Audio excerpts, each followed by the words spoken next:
الحمد لله نحمده ونستعينه ونستغفره ونؤمن به ونتوكل عليه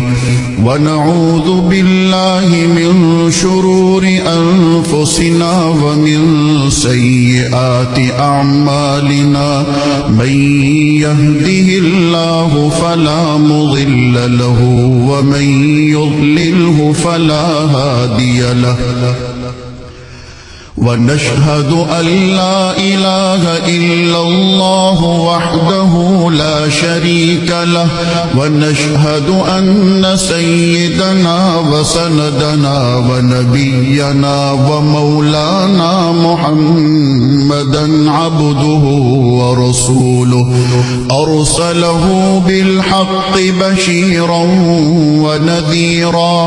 وداعيا إلى الله بإذنه وسراجا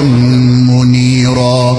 وصلى الله تعالى على خير خلقه محمد وعلى آله وأصحابه وبارك وسلم تسليما كثيرا أما بعد فأعوذ بالله من الشيطان الرجيم بسم الله الرحمن الرحيم إن الله وملائكته يصلون على النبي يا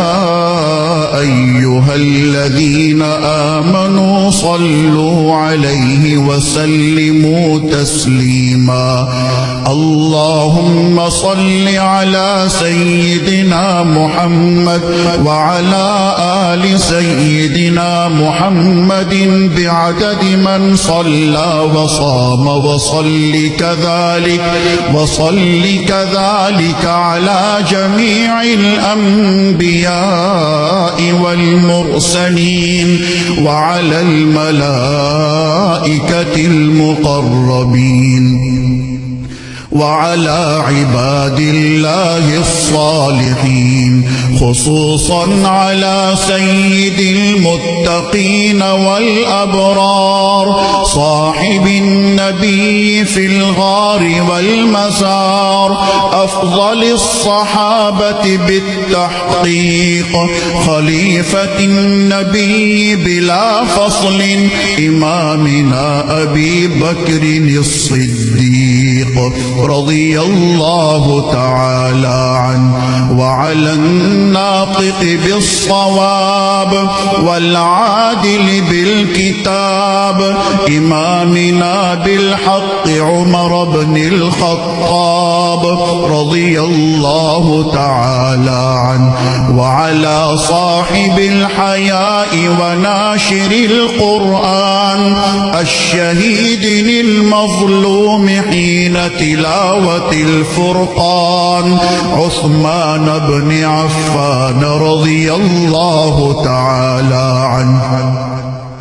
وعلى صاحب السيف والقضاء وناشر العلم والهدى أسد الله الغالب إمامنا علي بن أبي طالب رضي الله تعالى عنه وعلى السيدين السندين السعيدين الشهيدين أبي محمد الحسن وأبي عبد الله الحسين رضي الله تعالى عنهما وعلى سيدات الطاهرات بنات النبي المصطفى وأهل بيته المطهرة رضي الله تعالى عنهن